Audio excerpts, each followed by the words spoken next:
So our first speaker, she earned her undergraduate and master's degrees at USTP, formerly MUST, where she graduated with a bachelor's degree in industrial education, major in mathematics, and a master of science in teaching mathematics, respectively. So she also earned her Doctor of Philosophy in Education in Xavier University, Ateneo de Cagayan. She was part of the Xavier University Center for the Advancement in Teaching for 6 years. She has conducted numerous seminar workshops on advanced research statistics, assessment of learning methods, test construction of all types, research-based teaching strategies, to name a few. Some of her recognitions include an award from Xavier University Ateneo de Cagayan Magis Award for Outstanding Administrator in 2012, Outstanding Alumni in the Field of Education in 2015 from Pilgrim Christian College, and currently she is the Director of the Center for Innovative Teaching and Learning at the University of Science and Technology of Southern Philippines. Our dear faculty of the mission, let us welcome Dr. Amparo V. Dinagsa. Thank you very much. May I ask if I'm coming in very clear and if the PowerPoint is also clear to our participants?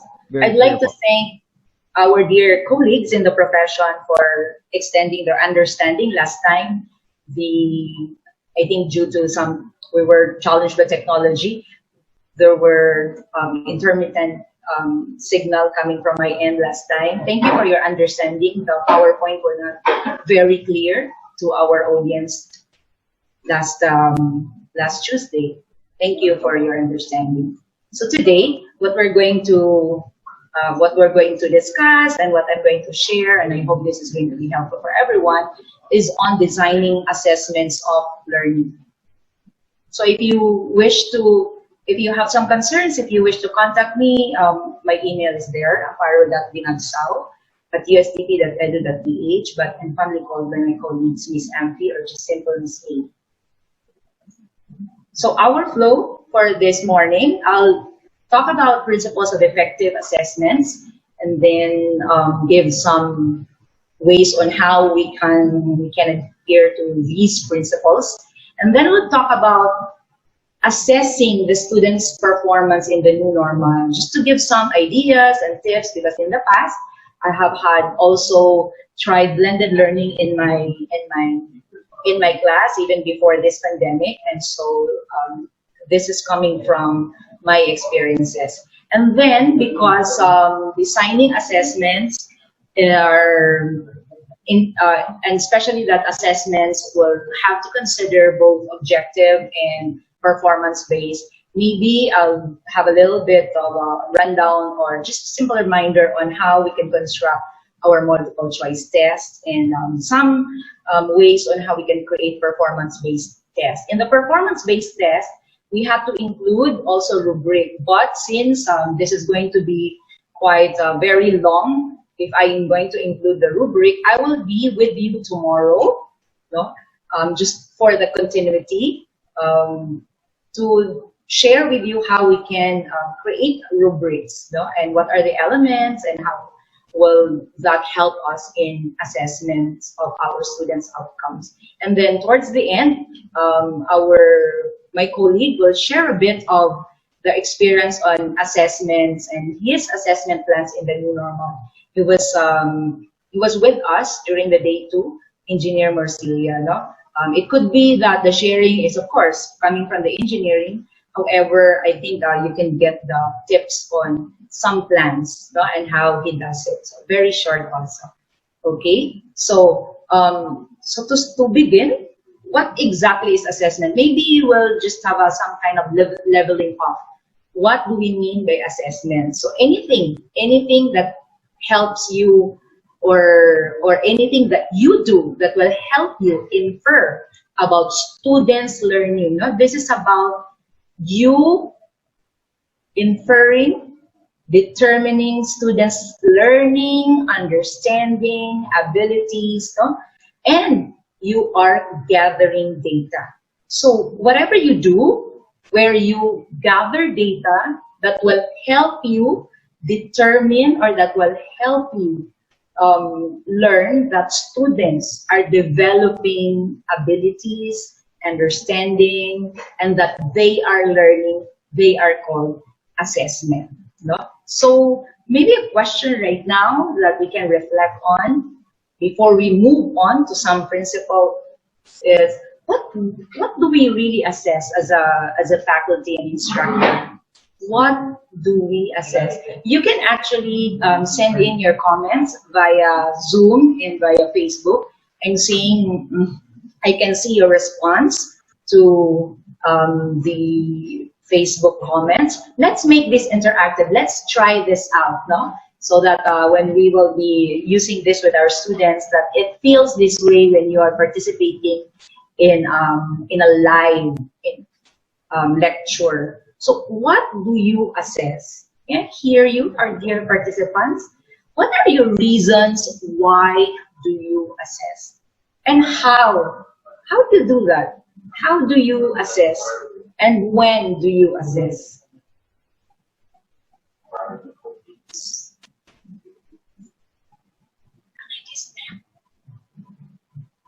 May I hear you?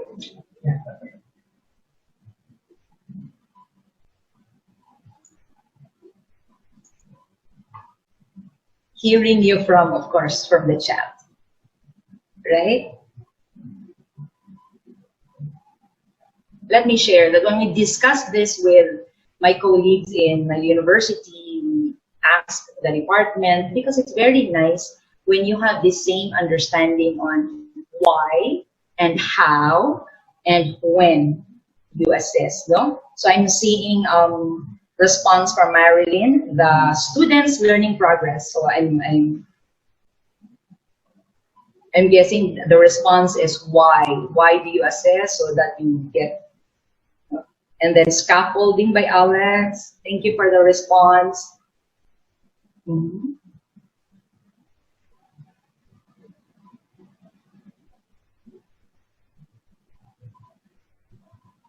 So these are questions that you can discuss among your colleagues in the department, so that you have the same understanding, you have the same ideas, you have the same practices.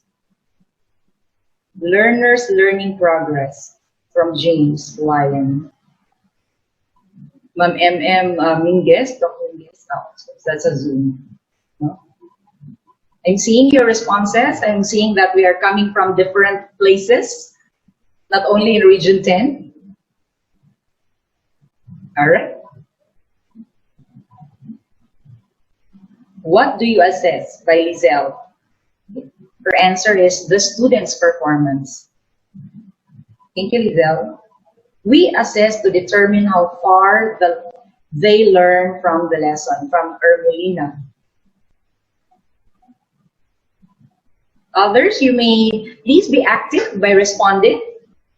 Assessment is to arrive at the student ability in the learning process of the students. From Marietta, thank you po. We agree, we agree. Vanessa, students' learning performance is being assessed. All right. So what do you assess? It's the learning performance. From Rosalie, if we're coming blurry from you, you may adjust the Facebook quality. Competencies, all right. We assess whether the learning objectives are met from Cherry.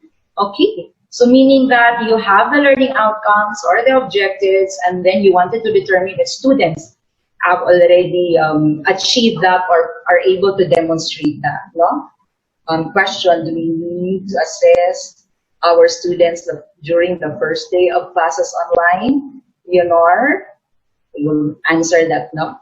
What do we assess learning and performance with Deary? All right.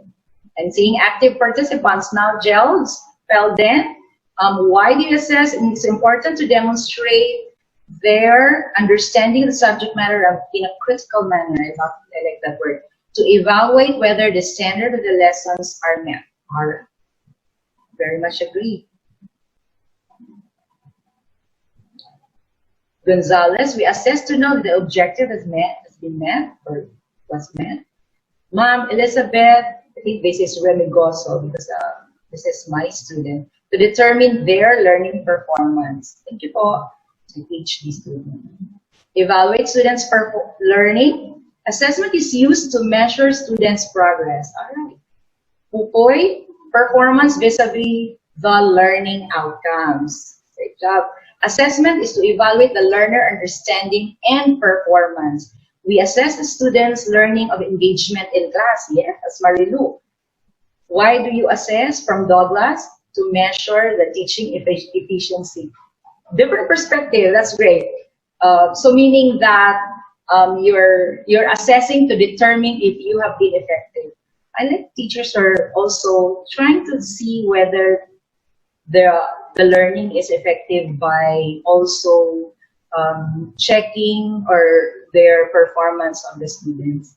So from Zoom, I'm getting from Zilla to measure how much the students gain during the previous lessons that have been conducted. Thank you po. I got from Wilvin, how? Using rubrics. All right. We assess students' learning performance. Ray, we assess to know what we should focus on facilitating learning. I like that.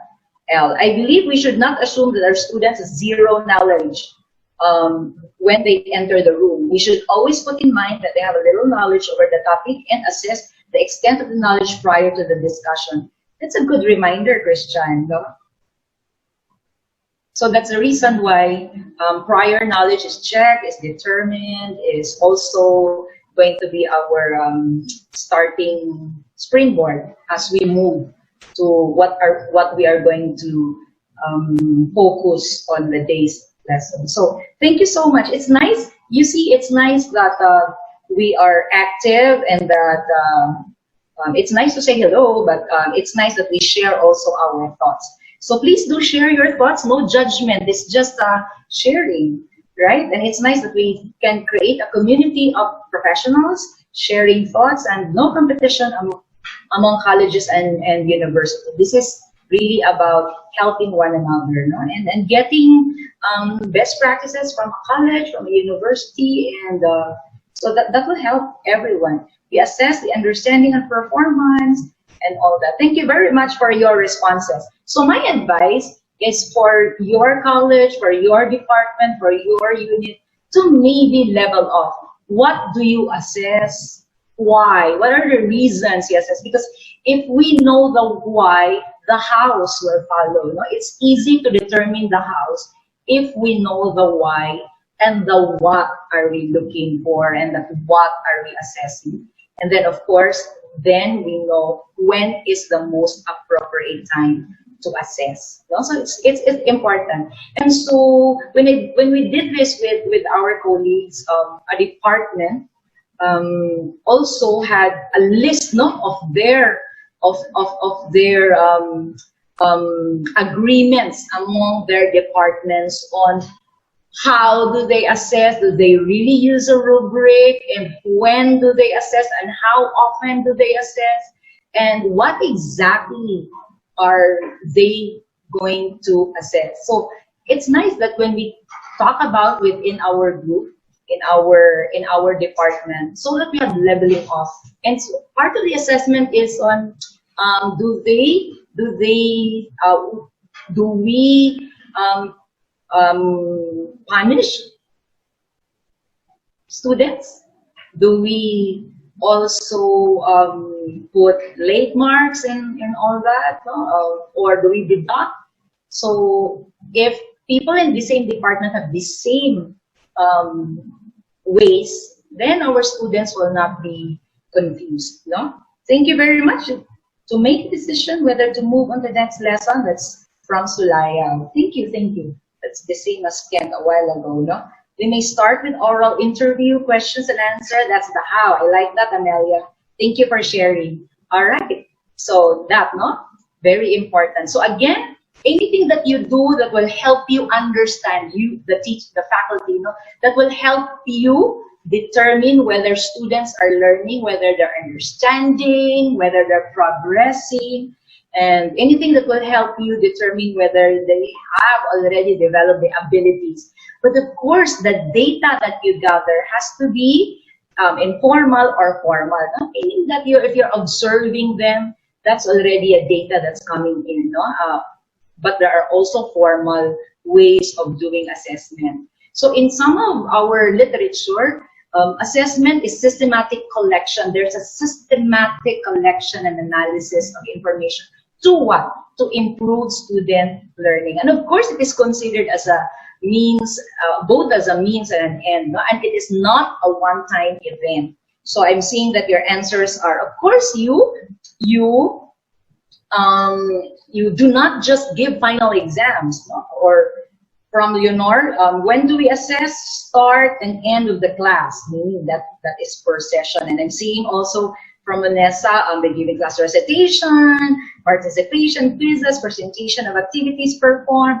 Yeah, a lot, no, multiple. Thank you. Ma'am Kathleen Morales, we assess throughout the learning process, throughout, not a one-time event, but a dynamic, ongoing process, right?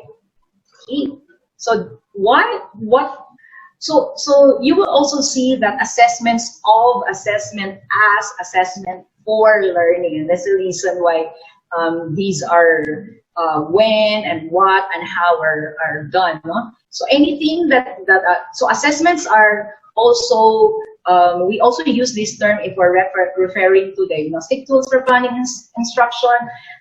So this is also, whatever tools you have, these are considered roadmap, no, for the journey throughout the instructional unit. And these are very important evidence of learning. So anything that the tool is also called assessment. These are the instructional materials that we use to measure student learning. So there are several types of assessments. No, we have pre-instructional, and I'm seeing that they do assess before, during, and after. I'm seeing from Wellben, no? When. So you can see here also, no? There are assessments that we do before and while we are doing the session and at the end of the unit. Very important that we just have the same terms, no? When do we say that it is a formative assessment, and when do we say it's a summative assessment? And these are very important as well, no? To do not just final exam. Formative, if we put it in pictures, these are what you do, activities that you do, or the process, or the data that you're gathering, where you are still watering and nurturing and determining what will help. So this may be your questioning in class. This could be your worksheets, work text, some where you can provide feedback. And maybe on the summative assessments, these are already determining whether our students really was able to reach that standard, was able to perform that course outcome and all that. And if you notice, in the summative assessment, this is already judgment. Am I going to pass? No. This is already for grading. So when we just put this in keywords, no, formative, these are assessments that we do where you provide feedback. This is about monitoring. This is about this is planned with teaching. And formative, this has to be more frequent than your summative, because when you do formative, you're helping our students improve. Remember that you are the expert in the field. You are the expert in that discipline, and our students are learning from the expert. And so provide more formative assessments so that you can give advice, so that they will improve. And then in the summative, these are when you try to determine learning, sum up of learning, and this is where you already give grades. And because formative, there's a lot of literature that will tell us that feedback is very helpful. It is very powerful. We have set a day where we also invited other set of resource speakers who will tell us exactly how to do feedback. That's why you have on Monday ways of providing feedback. And we will be joined by Engineer Estampa and Engineer Sierras as well. So here, let us also be participative. Can you go to this Google form and respond? Is this questionable or promising? So and don't worry, I did not request you to give your name, to give your school. You just respond if these practices are questionable or promising. So can we give 4 minutes so that I'll wait for your responses. Please go to this site, to this Google form, http://bit.do/assessment practices.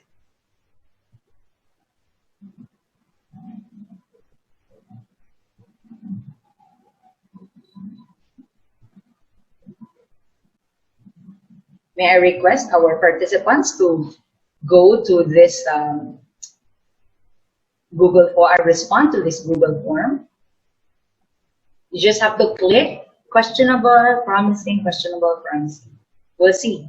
So let's try to be a student, no? Ano kayang feeling na mag-respond and that your teacher is seeing the responses. All right. Thank you, Sir Castellano, for providing that link. So the participants on Facebook can just click what Sir Mark Anthony Castellanos provided. Mandy, can you click the link?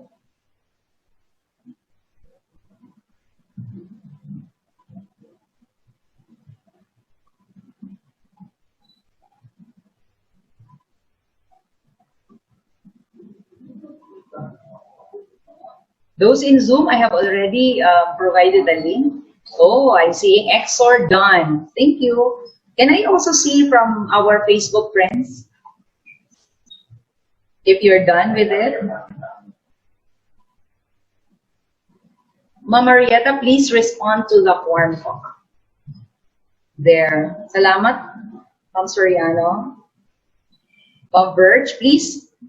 And Sir Kurt, please respond to the Google form.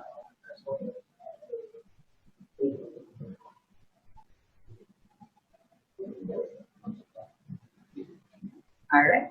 So let me check if we have received some of the responses. Oh, thank you very much. I'm receiving already 50 responses, 61.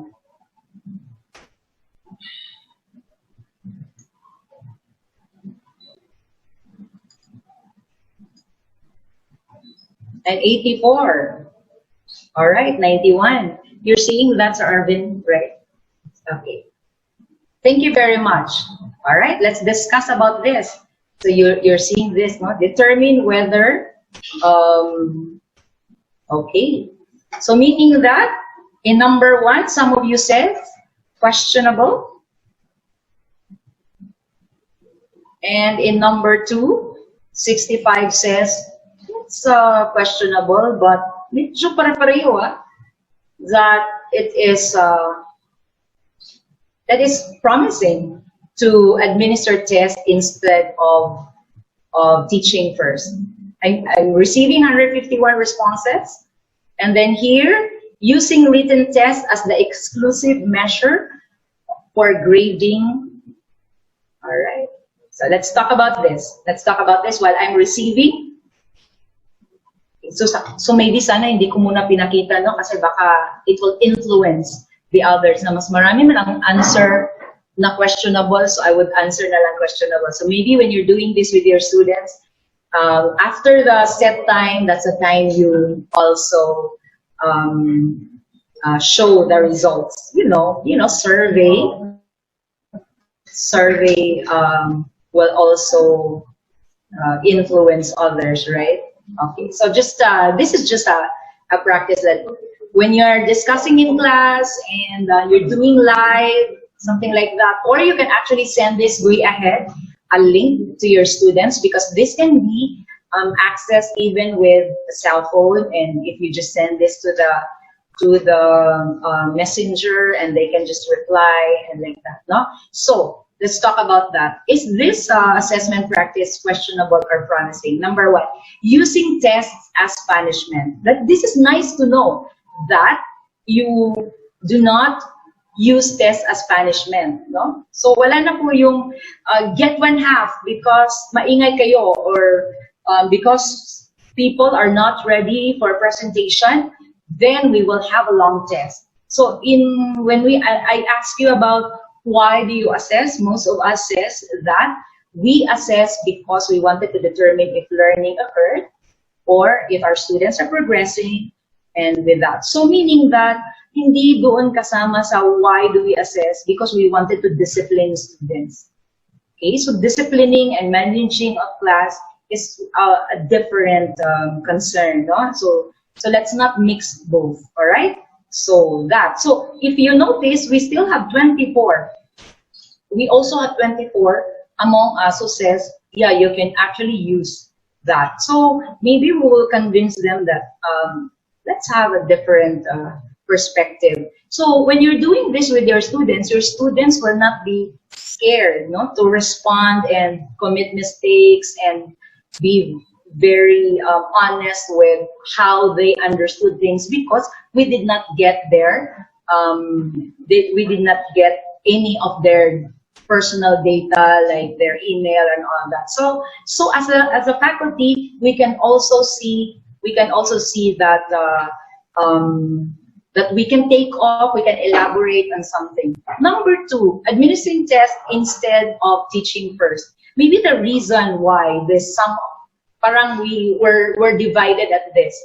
Number one, we assess because we wanted to determine if learning occurred, and maybe those who said, yeah, that is correct, that is promising, because that's exactly the point of assessing. We determine whether students have learned. Therefore, that should be during the teaching or after teaching happened, or instruction and the experiences have happened. However, some of us says that's questionable. I'm guessing, no, that this is not okay. This is not okay because you have, that's why you have to teach first. You have to let the students do an experience first before you determine whether they've learned. And some says that's okay because anyway you are giving them a diagnostic test or a pre-test, right? So that's fine. That is even powerful, no? Pre-test, some of our colleagues have used this, and you can use this way for pre-test, no? So that it will give you an idea if they are already, if they have an idea, and what are their thoughts, what paradigm they're using, and all that. So it's okay to, but these tests, diagnostic and pre-test, should not affect grading. It should only be used to plan how you're going to move to your next sessions, no? And then 3, using written tests as exclusive measure for grading. No? Using written tests. Some of us says, that's questionable, only written. And then some says, that's also okay, using only written. So you will see that in our principle, it is not okay to only have written. You have to have multiple measures. I'll elaborate more on that. Matching assessment with learning outcome. Of course, no? So most of us, 90% says we have to match our assessment with learning outcomes, all right? And so returning tests, and then returning tests, all right? So most of us says that's questionable. Number 5, that's also questionable. Number 7, that's also questionable. It's only in number 8, that's promising, that's good. And then not showing the class record, That's questionable. Is the class record really a secret? Supposed to be? Okay, and then we have not showing the class record, and then here we have testing material that was not taught. A lot says that is not okay. Let me go back to this. Thank you very much for your responses. All right, so using tests, written tests as the exclusive measure for grading, again, that is something that's questionable. No? We have to also consider other ways of determining whether students are progressing and are learning. Testing material that was not taught, pwede po ba yun? Sabi nyo last time, we only determine whether students are learning after they have the experience. So bakit po we only covered until chapter 10, but the exam is until chapter 15. So parang that's not also, I don't know, fair for our students, okay? Returning tests to students without offering corrections if we even return at all, right? So basically and ideally, dapat po nire-rate ang mga mga tests and mga assessments, and please give feedback. Now, it may not really be taxing. No? Choose those that are practical. Using only one method, testing method, again, it's the same as the previous. And most of us says this is not okay. All right. 7, giving tests that students did not know how to take. No? Meaning that you're asking your students during the exam, create a diagram, and then they did not hear anything, and you did not do this in class. So it's going to give us a different data because they did not know how to take that type of test. But they have developed the outcome. They have developed the abilities, their abilities, no? But there's a challenge there. They did not know how to take. So meaning that when we consider assessment, really consider something that is familiar. All right. Number 8, taking too long in returning tests. Have we experienced this when we were in college, that our tests are returned like after a month?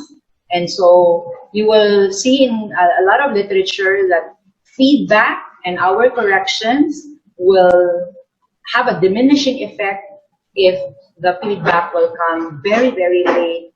No? And number 9, I'm not showing the class record to student. Again, of course, show to the particular student their particular performance.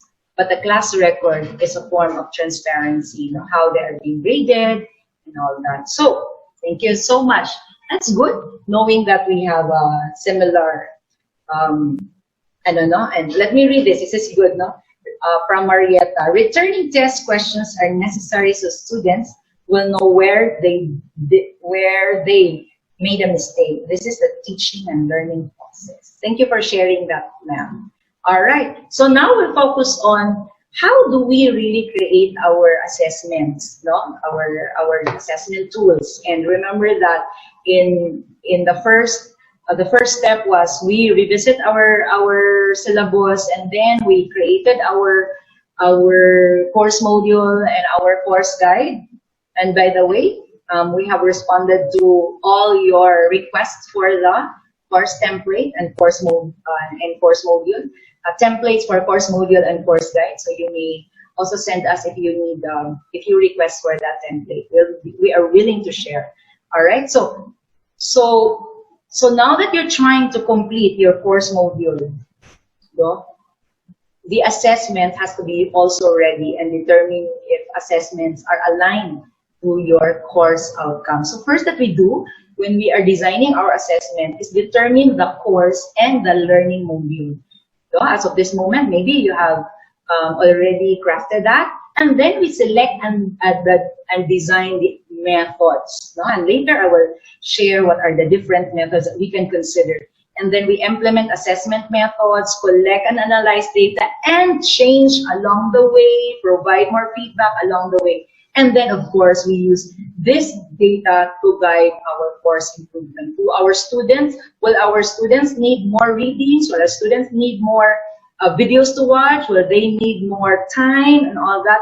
these data will help us as we move, as we try to help our students develop the competency, and of course they have to show that they have developed that, that they're able to demonstrate the outcome. So what are different principles of effective assessment that we have to consider? First, we have to match assessments with learning outcomes. I'm sure balik-balik na gid nino, because when what we are going to look for as they demonstrate to us are those learning outcomes that we set. No? Did we ask them to do prototype?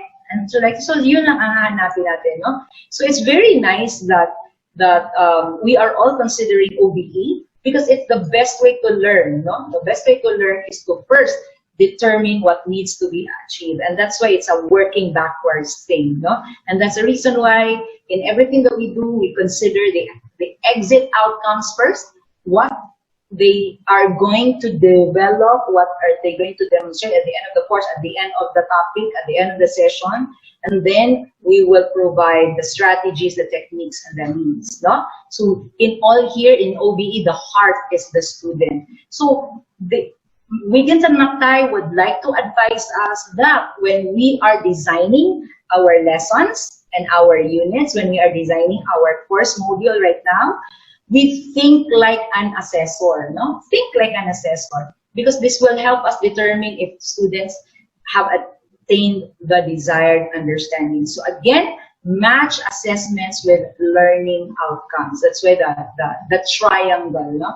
Always emphasized from day one. So if allow me to just review, what do we mean by outcomes? These are what students are expected to demonstrate what they have learned in your session or at the end of the course, if it's course outcomes. And assessment will tell us how they will determine their learning. So first, to be able to determine whether our assessment practices, our assessment ways, our assessment tools are really of high quality and of effective, these are the 6 principles that we need to consider. First, match the assessment with learning outcomes. Next, our assessment should measure deep understanding, performance, and content. No? So first, my question, did we expect our students to analyze, explain, criticize? So if we did expect them to do this, then maybe we have really designed our assessment to measure deep understanding, deep performance, and content. So if we just ask our students to only list, to only tell, is that deep understanding? So just a review, I got this from Engineer Stampa's slide. Just a review. If your outcomes are of these level, lower order thinking skills, then maybe that's not trying to determine deep understanding and performance. So in the higher education institutions, maybe we focus here. We wanted to develop students in the higher education institution to think critically. Siguro naman ko if they think critically, oh, the screen. What happened to the screen?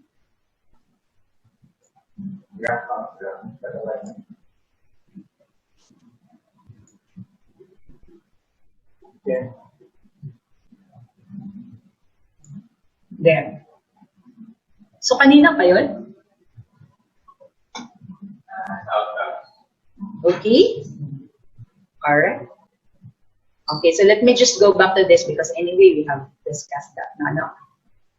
Alright.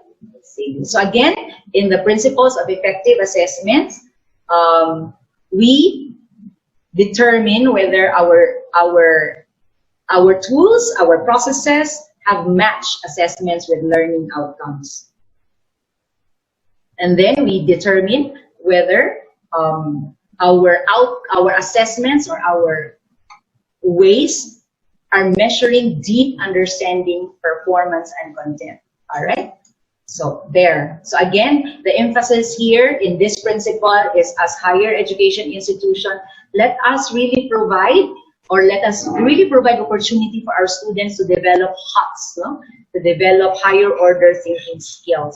So siguro if our students are thinking critically, we will not have problems with fake news, because then they will determine sources and all that. They'd be very critical about researches that is shared, information that is shared, because then they will validate and all that, no? But aside from Bloom's taxonomy, this is from Bloom's taxonomy and Anderson as well, no? Revised by Anderson. There are other taxonomies, no? And just allow me to present some, because although Bloom's is very popular, but also it has some feedback as well, no? Na medyo the need to also revise. So let me present from Biggs and Tan's structure of the observed learning outcome. No? So if you're asking if your assessment will measure deep understanding, performance, and content, only in the first level, if you're asking your students to identify or do simple activities or do simple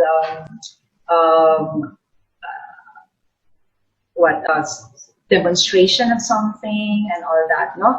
And on the second level, if you ask your students to enumerate, describe, list, or combine and do algorithms, that's something that you wanted to determine among your students. Well, that's multicultural.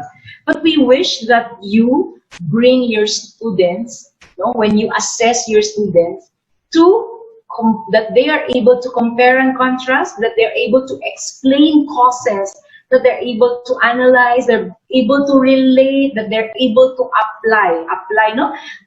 In the classroom where we discuss the methods, we discuss theories, we discuss laws, we discuss policies.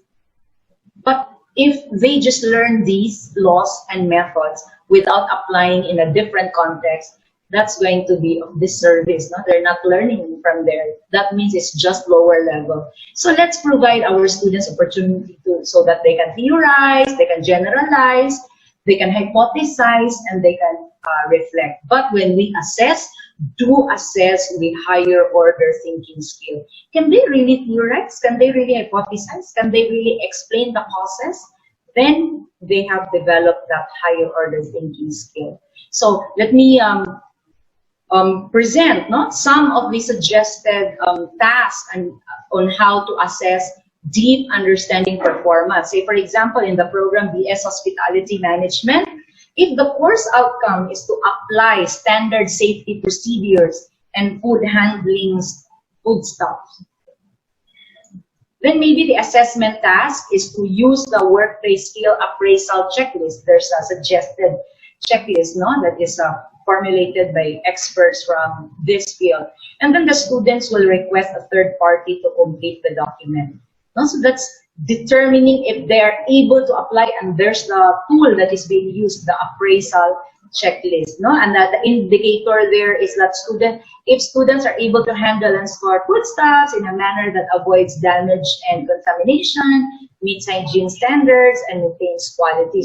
So that is what they're going to demonstrate, that our faculty will request a third party, or students will request a third party, or maybe a supervisor in the field to use this particular, a particular tool. So say, for example, in the BS Secondary Education, on the subject or the course Technology for Teaching and Learning, the course outcome may be that the students will have the ability to produce learning resources using technology tools in various areas. So if this is the outcome, dili siguro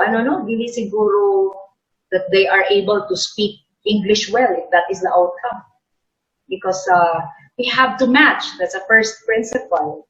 And of course, how do we determine deep understanding? Then maybe the task is that students will create instructional materials using the technology tools, because that is what you've been trying to develop the entire course, And in the BS administration, let's say, for example, the subject is operations management. If the course outcome is apply management theories or methods to various types of organizations, then the assessment task is that students will propose social responsibility strategies and compliance action plan for business. If you notice, they align and they did not only ask students to enumerate management theories, to identify management theories and all that. No? The student will have to demonstrate to us that they have deep understanding, that they can perform, and that they know this content. So when we measure,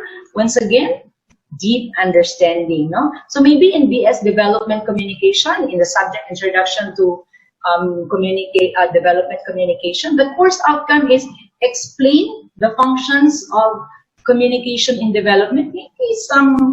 Our faculty may consider, are we going to ask our students to create a diagram? Are we going to ask our students to make a brochure? Are we going to ask our students to write a blog? Anything that will help us determine if students can now explain the functions of communication in development.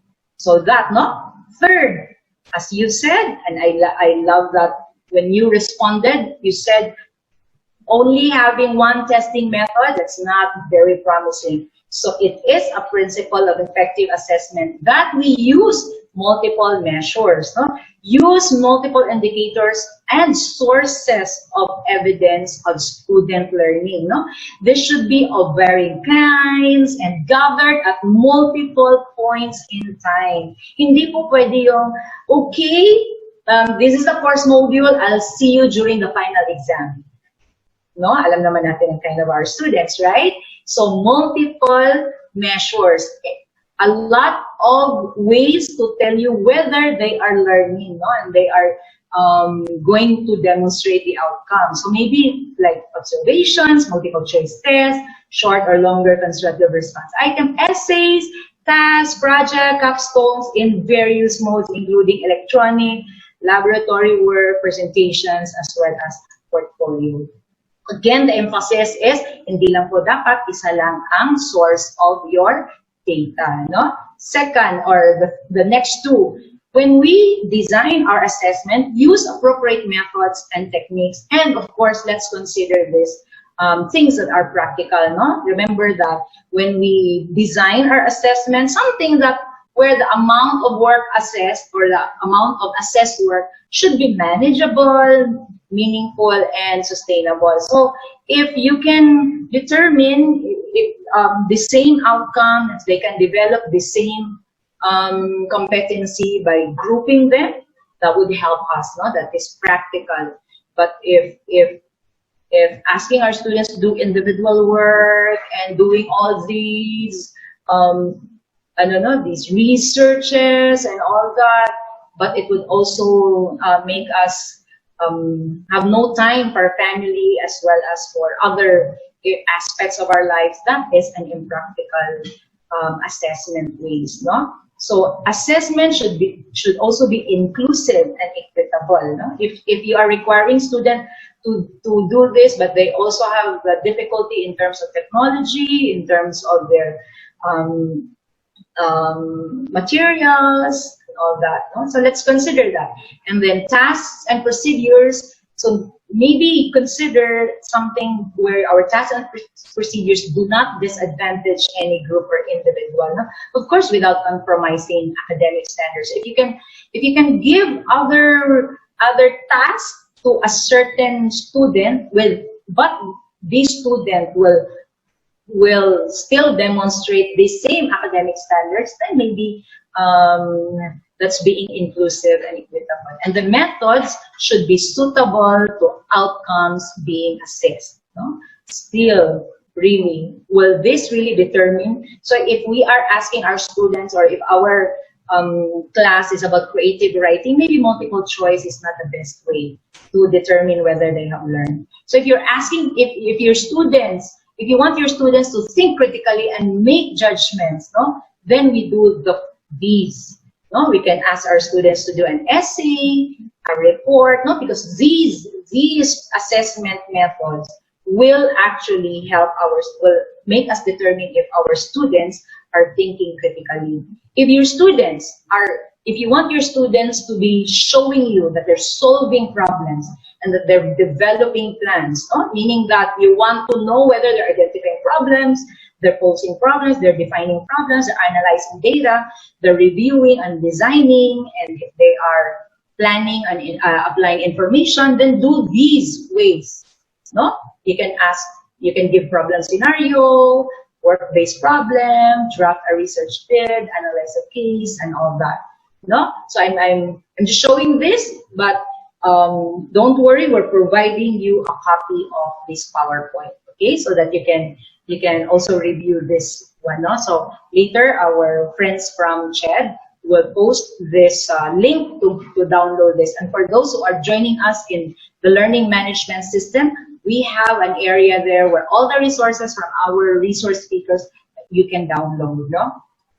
Okay, so if you're asking your students if you want to determine whether our students are performing procedures and are demonstrating techniques, no, such as you're asking them if you want to determine if they can do computation, if they're taking readings, if they're using equipment, and all that, then maybe you can ask your students to do demonstration, role play, making a video. Of course, that can be challenging in the new normal.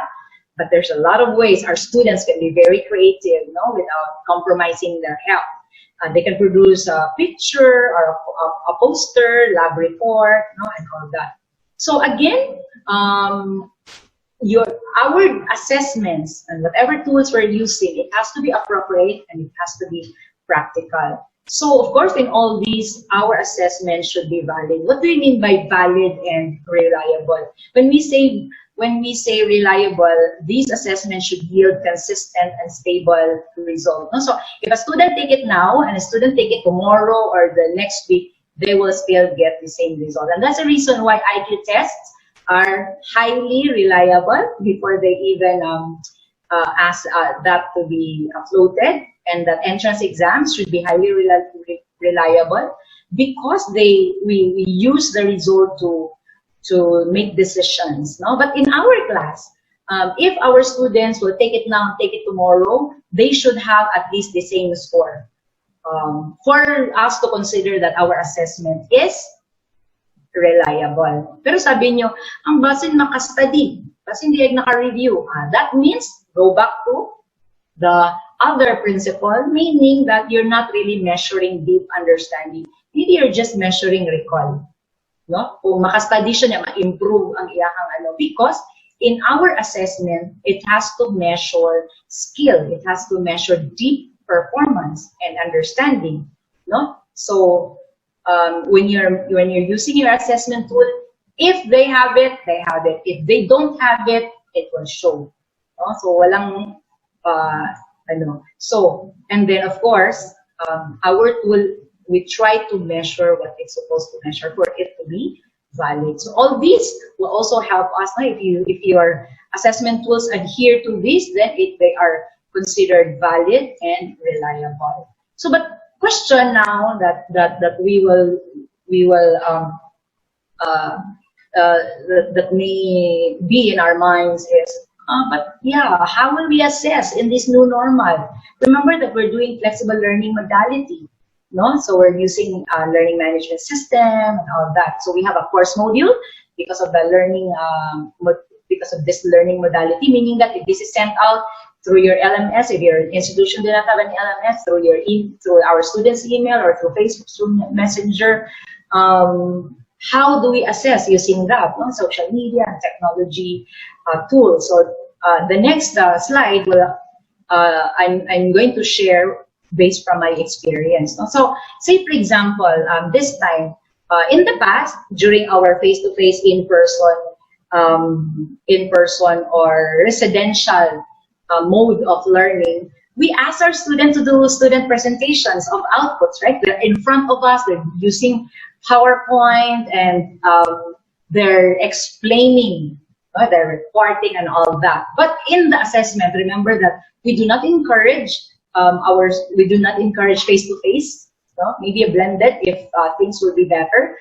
So our suggestion is that maybe students create their PowerPoint with narration or with their video explaining their output, and then they upload that in YouTube, and then they send you the link, and it's determining the same outcome. Are they able to explain?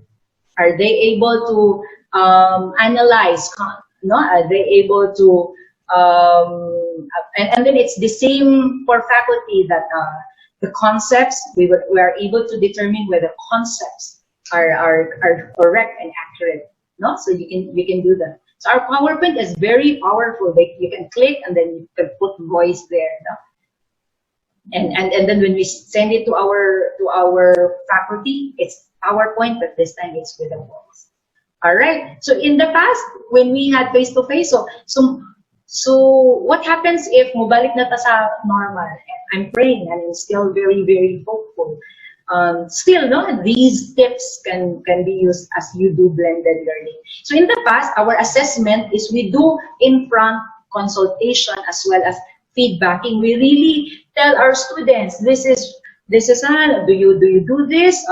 Can you please improve on this? But of course, we don't do it right now. No, we cannot do it right now because we don't want to risk our health of our faculty as well as students. So what we can do is we can assign in advance the day and the time to meet the group through Facebook Live. So it has to be very clear in the course guide. This particular person, this particular groups, I will meet them live at 9:30 and something like that. No, so still the same assessment method, the same assessment results, but different modality. So also another way of doing that. Remember, in the past we really rate and make corrections on the and make feedback. No, and make some notes on submissions of our students. Here, we can use the review function in MS Word. No, so you can in the MS Word you can highlight and then you can click new comment, and the comments will appear there, and then we send it back to our students. So it's the same, meaning that it's the same result that we are able to provide feedback without risking our health, no, without seeing face to face. In the past, you wanted to determine whether they have developed that analysis skill, that critical thinking by using class debate. Of course, we cannot do that anymore in front, but you can use debates in the discussion forum in the learning management system. No discussion, just provide rules like this discussion forum 1, this is for the group 1 and group 1 and 2 debate. This discussion forum 2, group 2 and 3. And then maybe you can also have rules like after the first group will present their own arguments, the second group, we will wait for the second group. So it could also be not live.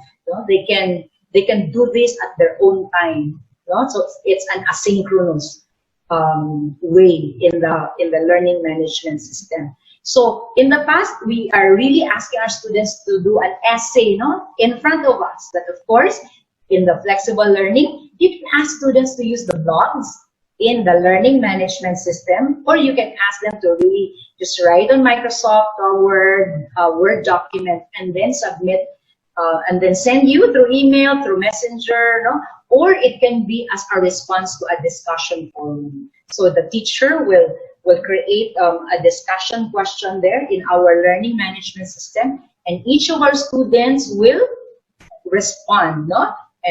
But do tell them if you're grading them, do tell them the number of words, and then do tell them if you want them to respond to their classmates' thoughts. But based from experience, I have to tell my students to only use 150 characters, to also have references, and then to also respond to only 2. Because if I just place there, respond to your classmates' thoughts. And then we have this student na kakaririn talaga niya, respond siya ng respond. And then I said, I also have experience that I have to say, when you respond, do not just say I agree. Which part of the lines there you agree? So it's So we are giving also in this flexible learning an opportunity for our students to actively participate and be engaged. No? So there are ways. Okay. So in the past we have had group work, right? But here you have your students and all that. Okay. So let me proceed. So in the past, I was in the time where I was sharing on what can we do in this flexible learning, no? Face to face. In the past, we have group work. Okay. In the past, we have group work, and then here we have maybe we can use the Zoom breakout rooms if you subscribe to it, but that can be expensive. But you can also use your Google Classroom in your groupings of your students. All right. But of course, you can use the Messenger and the Facebook because that's very familiar. That's kind of cheap for our students, and that's very accessible. Needed low bandwidth. So students may discuss using Messenger or group while brainstorming. For some of my friends in Facebook who are quite worried, yung hacker po kasi parang it's not really attacking the speaker, no? It's parang ano siya set parang naka default ang iyang mga story and all that. Okay, so we're back. Thank you for staying around even if we're experiencing some technical glitch. Okay, actually we can learn from this experience. So another that why is still group work in the flexible learning? Because again, even if this is the situation that we are not doing face-to-face, we do not forget that we're also helping them develop the 21st century skill, which is collaboration. So right now we can also ask our students to that they can work their project in Google Drive. All right. So, but in the past, that we also have time quiz with instructor as proctor, right? So we can also use the quiz feature in LMS there. So in LMS, you can design a quiz, you can schedule a quiz, you can create the quiz now and schedule it at a time or open it at a time where your students are scheduled to take it. So use the quiz feature, no? But set the allotted number of minutes for the students to take the quiz. No? The timer countdown is shown as all throughout the quiz. No? All right. So we can also use the quiz feature in the LMS. Okay, so all right. Okay, but just a reminder for our faculty to consider. Remind students that once the start is clicked, no, timer begins automatically. Kasi po, parang natataranta mga estudyante na countdown din for 15 minutes only and all. All right. In the past, we have had designing, programming activities in class and whatever you have, no. But right now, since they cannot perform in front of us anymore, we can have students record their creating the design time as time lapse. Okay, so that's a suggestion. Or they can upload the video. They will upload the video and submit the link as assignment. Assignment is just the term in Moodle. No, anything that is submitted by the student. So in my class, I use their say for example podcast. No, this is a performance task or something like that. No, okay. But they can also scan the design and submit with a signed pledge that they did the work on their own. All right. For those of us who are working on, in the past, we have had hands-on and laboratory activities. Therefore, in the assessment, right now in the flexible learning, we can use web tools for simulation activities for our lab. No? So I have tried this. There are also labs that they may be very expensive, but they are also free. No? So here I tried this preparing solutions, maybe for the chemistry.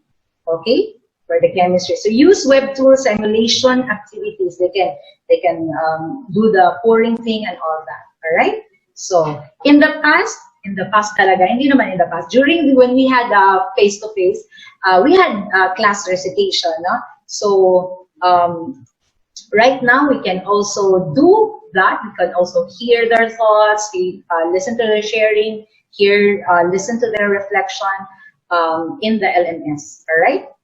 So you can do so when we do some midterm and final exam, you can do this also in your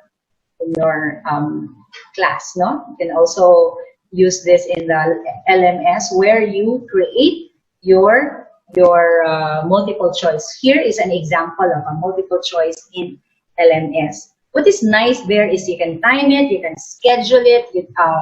If your multiple choice item is 1 to 50, you can actually set it to shuffle items, no, and then shuffle the items, shuffle the choices within the items. All right, so you can do that. This is an example of my quiz in our virtual learning environment in USTP. But of course, right now we changed the interface. So it's a USTEP now, e-portal of the university. Okay. So now I'm going to proceed because it's on about our multiple choice. So can I just have a little review on how we construct our multiple choice, because this is a very powerful assessment way, no?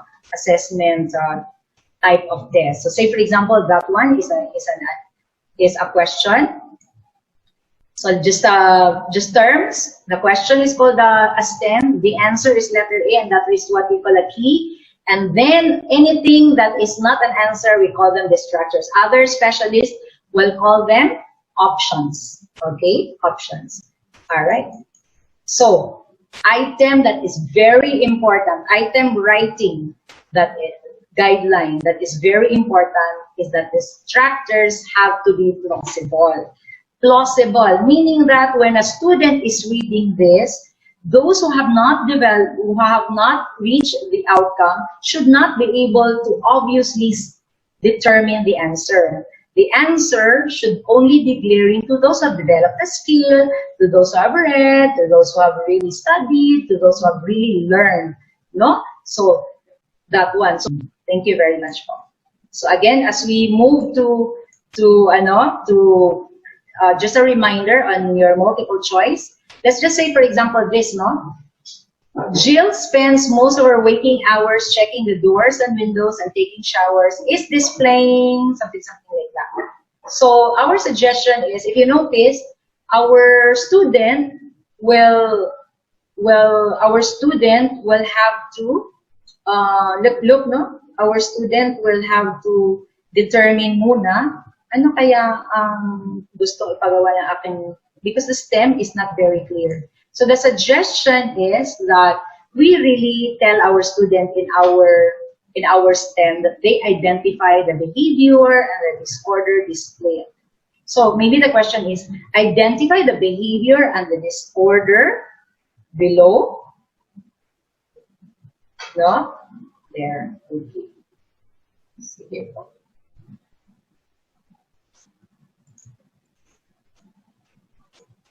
Okay, how about this? The Bushinger effect. Parang it's not very clear, no? What will we expect from our students, no? So let us improve this. Okay, and then we avoid repetitive words. Can you notice that? No? Which is filled, which is filled, which is filled. So maybe pwede namang lahat ng yun na nasa STEM. Okay? Alright. So how is the brain protected from injury? Maybe like that. So just a reminder, lahat ba ng item should be in question form? Pwede namang hindi, no? If number 1 is best asked using the question form, number 2 is best asked using a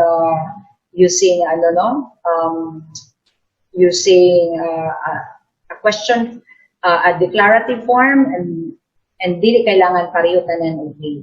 Okay? Sige po.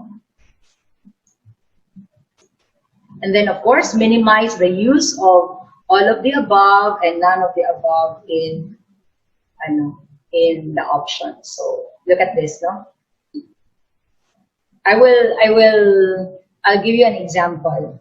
What if the student have read this? According to discharge energy, yielding occurs when A, discharging energy, reaches a critical value. Hindi naman siya wrong, pero hindi niya talaga nabasa until letter D na all of the above.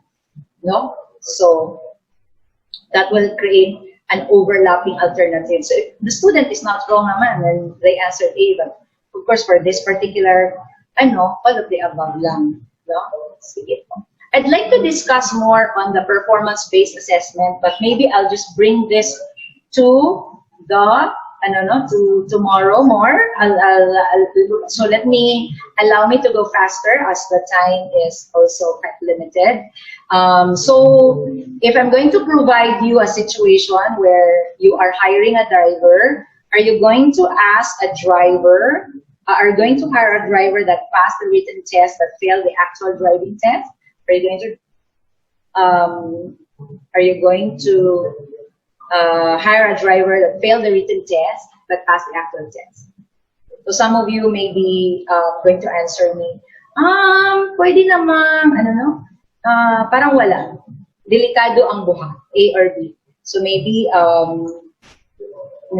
avoid a pattern. Salamat, Rosemary, in the multiple choice, that's correct. No? And then, siguro you wanted to get those who pass both the written and the actual test. So, what is our point? Our point here is that there's no such thing as which is a better and preferable assessment. Is it the written or the performance? It has to be balanced. No? Remember our principles of assessment. No? So let's talk about a bit on authentic performance assessment. So exactly what is a task? Anything that is that will ask our students to apply that involves individual or group work, or anything that will ask our students to do problem solving, retention, and transfer. But it is encouraged that we do performance tasks that is authentic, meaning that we're providing challenging and engaging tasks, no, which resemble the context in which adults do their work. Okay, so performance students are allowed adequate time to plan, to complete the work, to self-assess, to revise, and consult with others. Must be judged by the same kinds of standards. No? So when do we consider it performance authentic? When you're asking your students, no, people from hospitality management, when we ask our students to do some performance tasks, the tasks that they're going to do are those that are really in the real context, no, in that is done by professionals in the field. So for a performance to be authentic, there are three factors, no?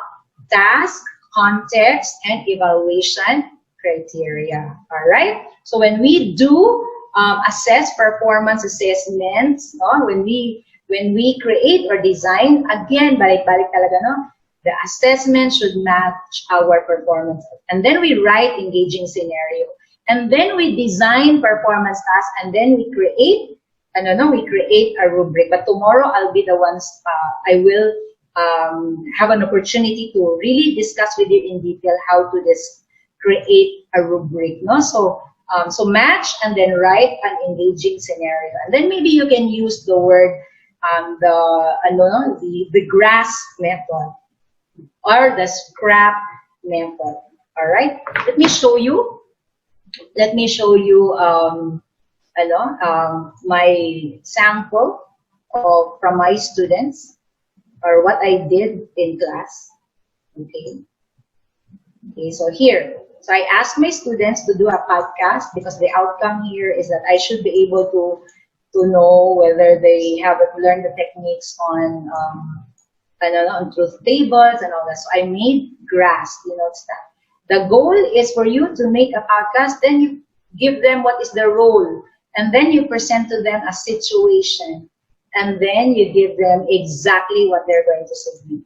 But I made here that for them to know which criteria I'm going to base their performance, the rubric is available, and it has to be, it has to be submitted on that particular day. So I have what is the quality of your podcast product? Read the rubric and see the expectations under the exemplary column. It is your choice to which level of performance you wish to deliver.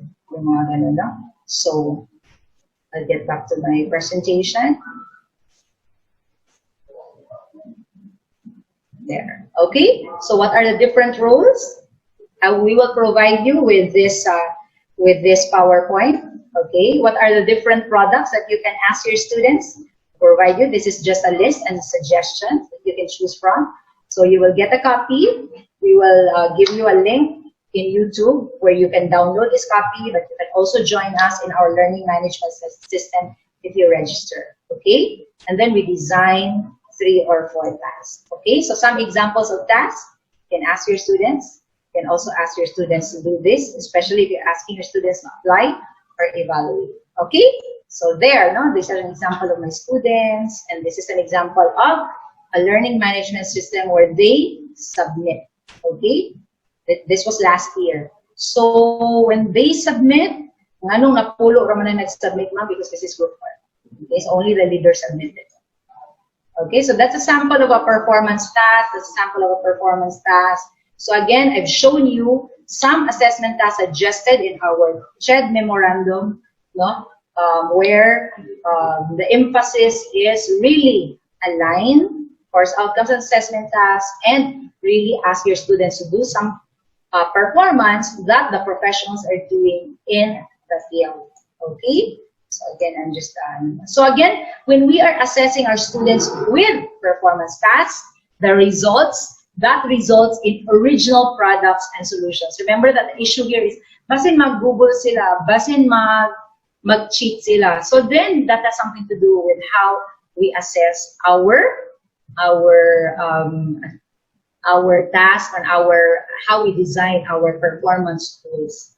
Okay, so there. So what we have discussed, I hope I have shared, and that you find this helpful despite the glitch, which we do not have any control.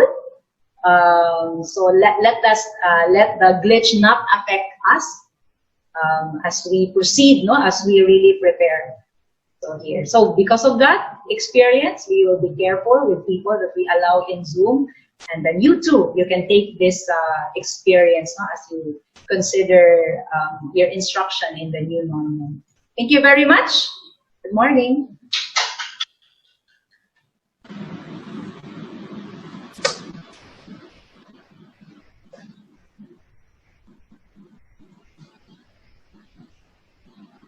Okay. So thank you, Dr. Amphy, for that substantial and worthwhile discussion. Our viewers must have taken notes and took into themselves the important points of properly designing assessments. But should you have questions addressed to Dr. Amphy, send them to the comment section and we will cater to them later in the Q&A portion. So we understand that we experienced some technical glitch, so please, we are asking for your patience, and we may extend a bit of our time now for this webinar. Okay, so before we proceed to our next speaker, now I would like to give this soft reminder for those who are registered to the LMS that as of the moment, we are still on student mode, but ultimately the goal is to create a community of professionals where all of us can share resources to one another. You may also respond to discussion forums that may be posted by our moderators. Should you consider it important to submit your workshop outputs, please register as soon as possible. And lastly, we are asking for your feedback to our webinars. It is important for us that we know if we have given you the webinars you truly deserve. And it is also our way to improve our sessions and presentations. So to do this, you just have to go to the link that is provided. There's Facebook on the CHED Regional Office 10's official Facebook page. Now let me introduce you to our next speaker. So let me just share my screen again.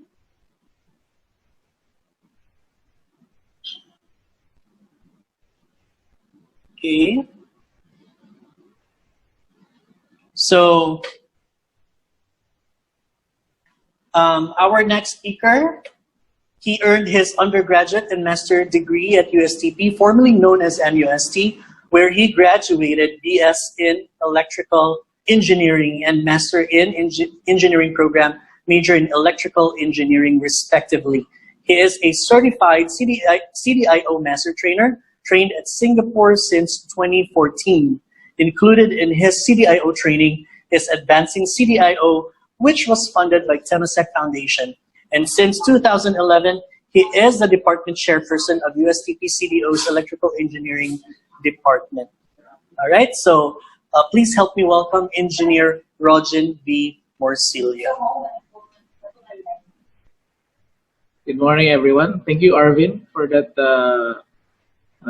introduction. No?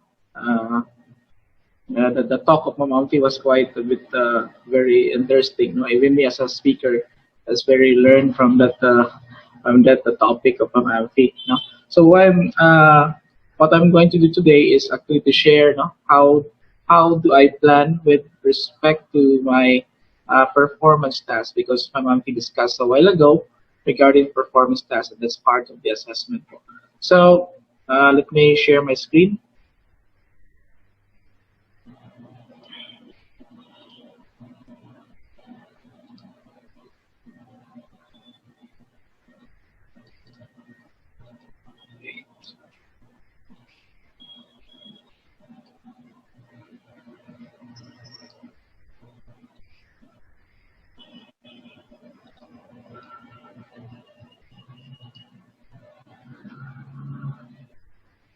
Okay.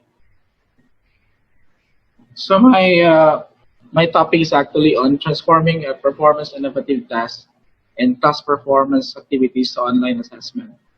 So there's a lot of options that we have in as what Ma'am Amphi have discussed to us, and how are we going to transform our face-to-face instructions and doing assessment to this the flexible learning. So what I'm going to share to you today is how am I planning to transform my PITs as well as my class performance activities to this online activities or assessment that we have.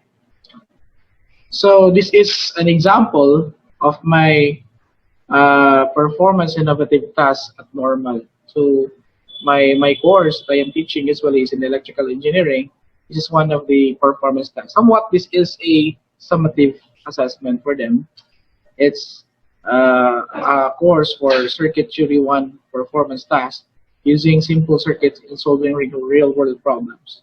So for this particular task that we have going to do for the student is that the course outcome is that they need to be able to apply the basic laws, theorems, and supplementary topology to create actual circuit as a team.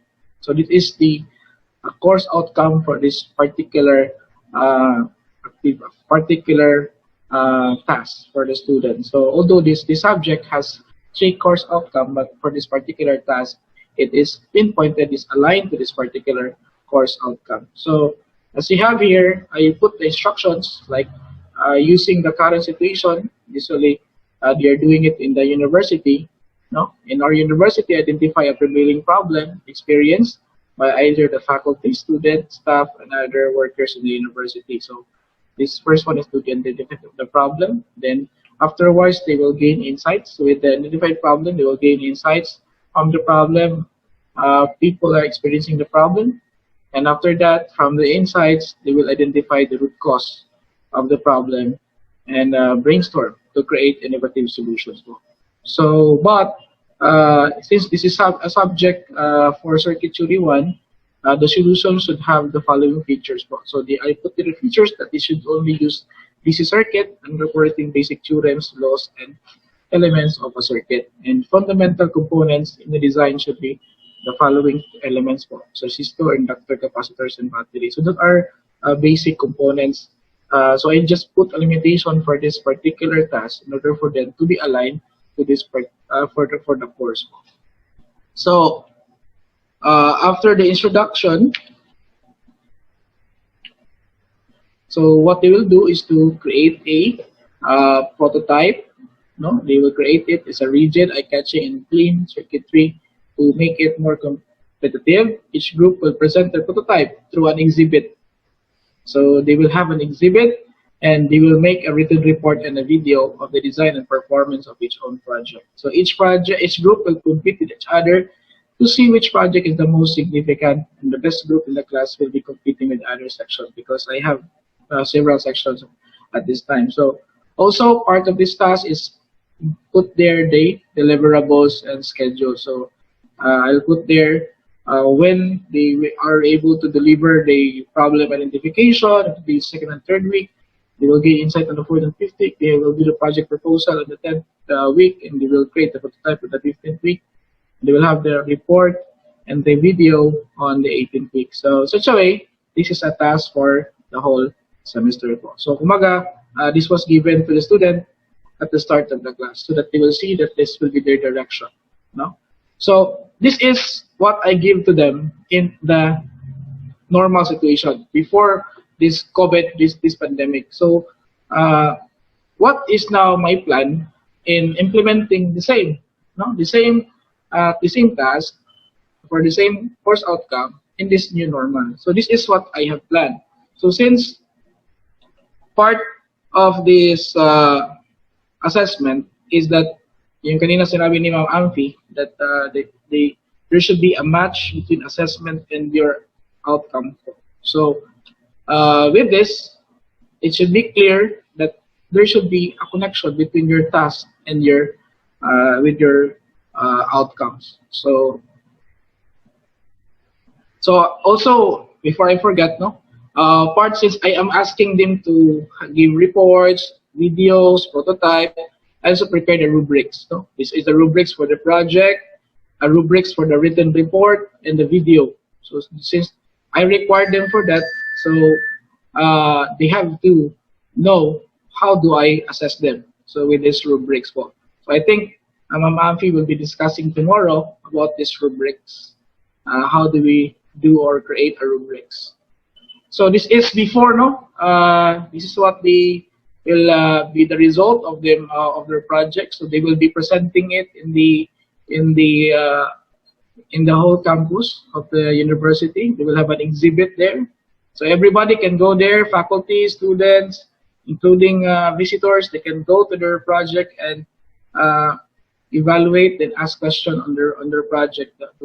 It's their task to present their project and get some comments and suggestions from anybody that's part of their task. So this is the exhibit that they have. This are the project that they have also. So now, what happened if it would be online? So what I did is, since that is a big task they have, is quite a culminating task or summative assessment for this course. So what I did is I break it into different tasks.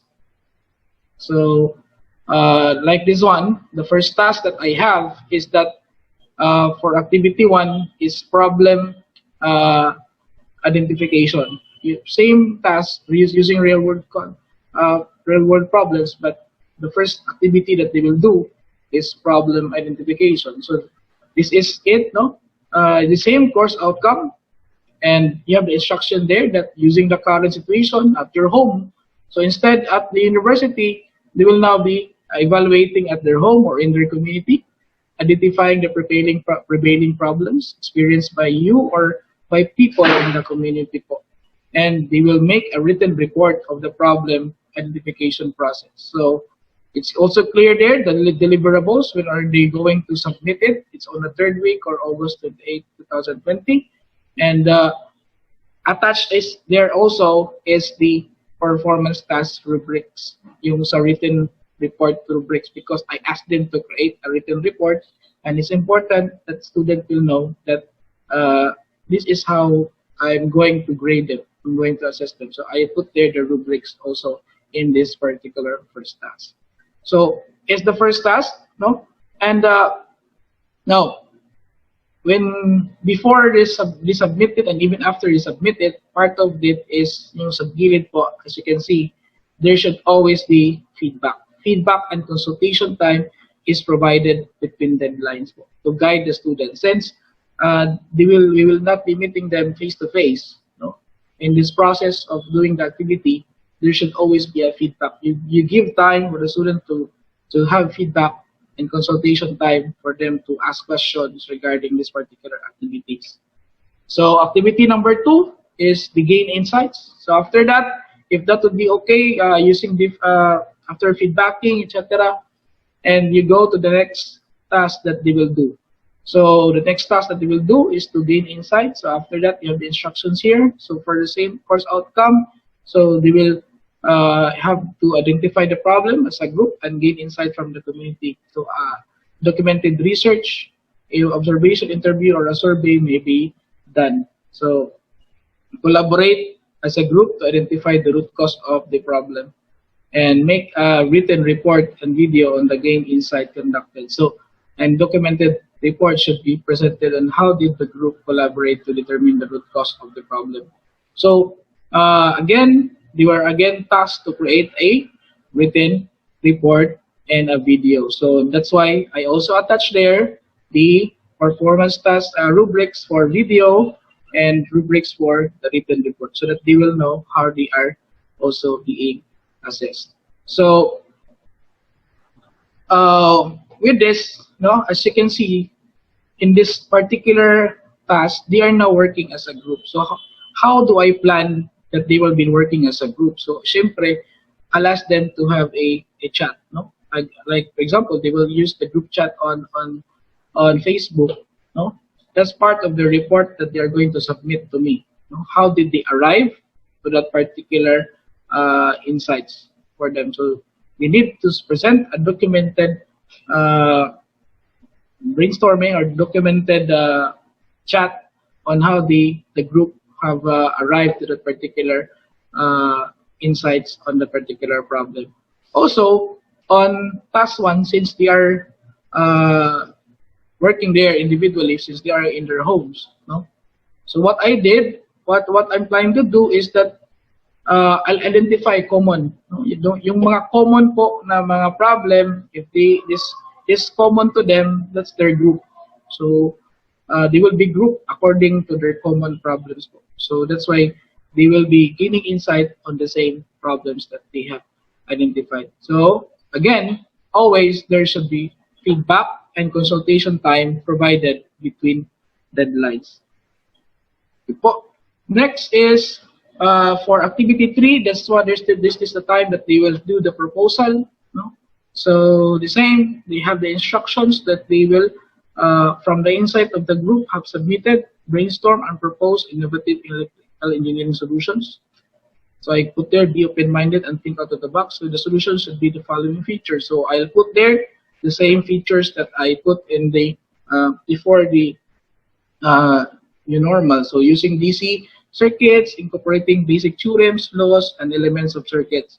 The fundamental components in the design should be resistor, inductor, capacitor, and battery. So same, same but of difference equation now. So they will create now a project proposal, and again, they will now propose through a video using PowerPoint. So the video should present how would the project could solve the problem. So that's the time. Also, then part here is they will. I'll put there the schedule of when to submit this requirement. So again, I'll put there the rubrics for the video and the rubrics for the written report because they are going to submit the following to me. So in lieu of the presentation of the project proposal, they will now be creating a video in using the PowerPoint. So again, feedback and consultation time is provided between deadlines. And performance task number for activity 4, so na-chop na siya into 4. The fourth one is this is the task that they will now be creating the prototype. So with your group proposed project, they will now be creating a prototype. So with a rigid structure, body catching and breakdown each part of the prototype according to the number of persons in your group and assign each part to each member. Since they are now working individually, what I did is that they have to break the prototype into parts. Parts wherein each person of the group can work on each part. Then clearly present on how they are going to integrate the parts. So now they will clearly present on how they are going to be integrated, and they will now be presenting the prototype through a video blog in YouTube. So mag-create po sila ng video blog in YouTube.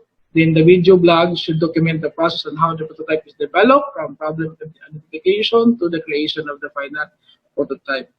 Now, how do they compete with each other po based on the previous one, no? So they will now be competing with each other to see which project is the most significant by a number of views and good comments in YouTube. So this prototype with the most number of views and good comments will gain a badge which has an equivalent bonus point. So using that, using this, no, you will make the students have the feel that they are having this game in the class. So you encourage them to perform well in doing these activities. So again, I'll put there the schedules of the submission and the rubrics again, so that for the video and the final project, so that they will know how they are being rated also. And the last task that they will do is the final project written report. So the last task is a written report on which the group rated a prototype and make a written report of the whole process. The report should present how the basic laws and theorems and some elementary network topology are applied on a prototype. Also, written report should state your reflection of learning as you create the project. So the important part there is the reflection of what they have learned on the project. So since they are going to create a written report, part of the attachment is again the written report rubrics and the deliverable schedules. Okay, so as what we have observed, one big task is chopped into five different tasks. So somewhat parang naging it's a summative assessment but chopped into different formative assessment so that they can create the big whole performance task. Because I believe that in this new normal, since it's not the situation is not anymore like the same before. So what will happen here is that the most important part there is the feedbacking. So do not give the student a big chunk, but rather just small chunk, small chunk, and the feedback and consultation for this activity or this task should be always there to guide the students on their performance of the course, such that way they can attain the whole big chunk. Okay, so other performance activities in my class also that I am doing before, is this in the face-to-face, is in my class of Introduction to Electrical Engineering, is this class activities on the electrical engineer class activity.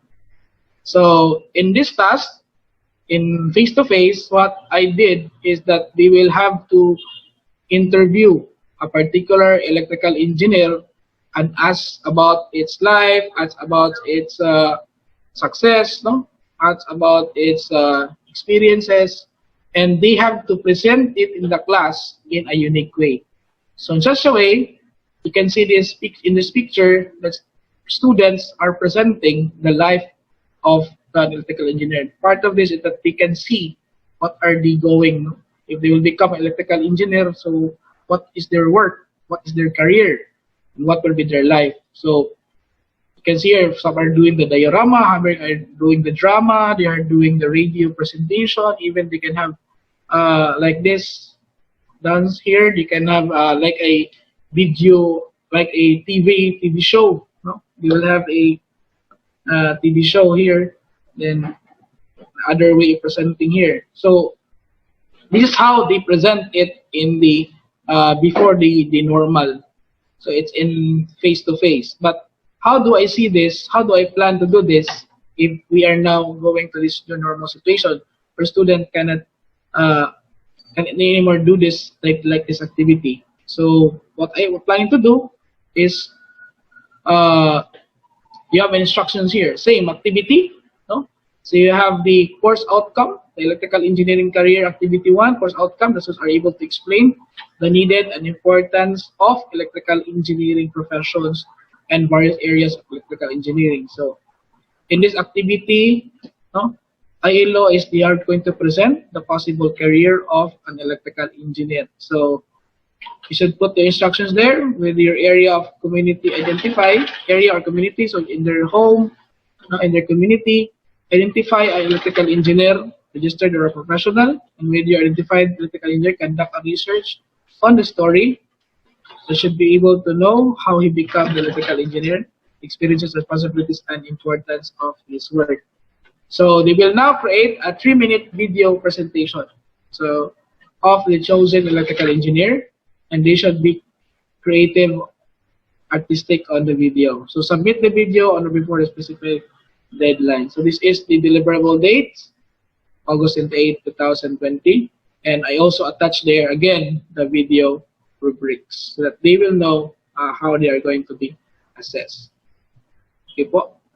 Now, another activity in my class is working with electrical appliances. So before, what they are going to do is they bring electrical appliances in the university in our class, and they will have to dismantle it and identify each part and identify its functions. So which part, and they will now be creating a presentation of a unique presentation of the parts of that particular appliances, so that they will know the basic how this part works. No? So they have this unique presentation in the class where students can interact face to face. But now, how do I plan this if we are going to move to this new normal? So this one, since they have the course outcomes number 2, no? Recognize and correctly explain basic electrical terms such as voltage, current, and the ideas of the circuit and the function of basic electrical components, devices, and systems. So ILO is they have to recognize and explain the electrical function of each components of an electrical circuit. So what they will do is that they will find an defective, unused electrical appliances in your home. Example, electric fan, electric iron, etc. And with your defective electrical appliances, take a photo of it and disassemble the parts of the appliance. So they will disassemble the parts on their own, and they have to identify within this disassembled parts. They have to identify each part and evaluate the function of each part. And again, they will now create a video presentation of the electrical appliances. So in lieu of that presentation in the class, they will now create a video presentation, and the video should be at least 3 minutes maximum, and should present their process of disassembly and discussion of the function of each part, make you really creative and eye-catching. So they have to upload the video in YouTube channel, and the video that will have the most number of views and good comments and in video evaluation deadline will gain a badge and equivalent bonus points.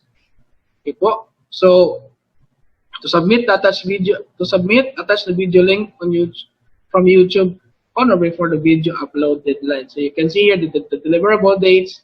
The video upload is on August 21 and the video evaluation is on September, because for this points on the badge. So attached here also is the performance task and electrical on the video that they are going to submit. So what's the important thing here from transitioning to this new normal? When you write these tasks or activity for your students, especially during online, the instructions should be clear and written in such a way that the instructor is talking to the student. So it's important that when the students read the instruction in such a way that the students are hearing the instructor, and hindi siya yung pagka-instruct lang basta lang na instruction po. So it's like that you are talking to your students. Another is that as what presented kanina yung sa big task ko, I chop it into multiple tasks so that students are guided throughout the way.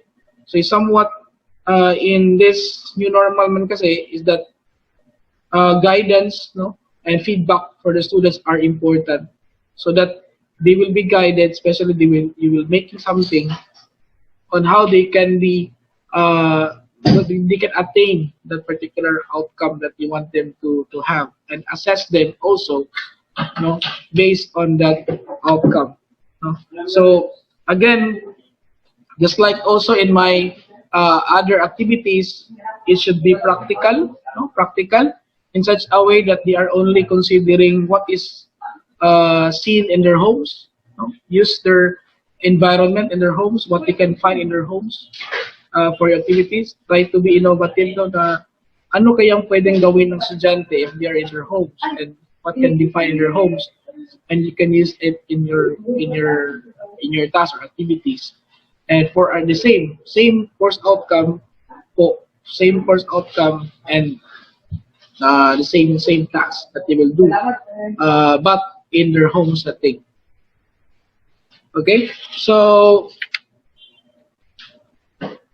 they create a video. So I think that's all what I can share with regards to how I'm going to do with my performance tasks, my class activities in this coming new normal. Hopefully, I have shared something also to you, and maybe you can now plan on how you're going to do with respect to your tasks and your activities in your own classes also. So thank you very much, and good morning, everyone.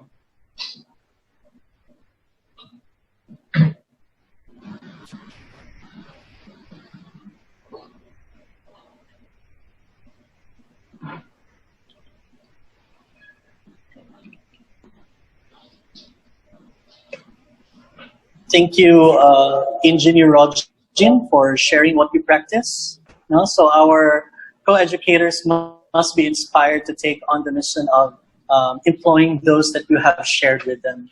Okay, so before we proceed to our Q&A, let me just flash, or rather share my screen, not flash my screen, because we understood that there is a technical glitch just a while ago. So if you want to have a copy of the presentations of our speaker for today, kindly send us an email at citl@ustp.edu.ph. Okay, so you can request soft copies of the presentations of the speakers for today's session. Okay, and for those who are already in the LMS, you can also access that. I think the moderators will be providing you a link to the presentation where you just have to click on that and then you can download the presentation. All right, worthwhile discussion for today's session on designing assessments of learning. Before we end this session, I would also like to read some of the comments. Highly satisfactory, excellent and outstanding webinar session from Sir Renovic Repolio. And then we also have a very informative discussion from Ma'am Elise Albiso Lorenton. And your valuable sharing and insights are remarkable. This is from a faculty, I believe, from Bacolod City. So thank you also for those who are watching from Eastern Mindoro College, from Dipolog, from Ifugao State University, from Quezon City, Catanduanes, and Cebu. Thank you very much for your time. All right. So again, we will be uploading all of the resources that our speakers have shared into the LMS, or if you are not yet in the LMS, you can just send us a message through email at citl@ustp.edu.ph. Thank you, everyone, and have a great day.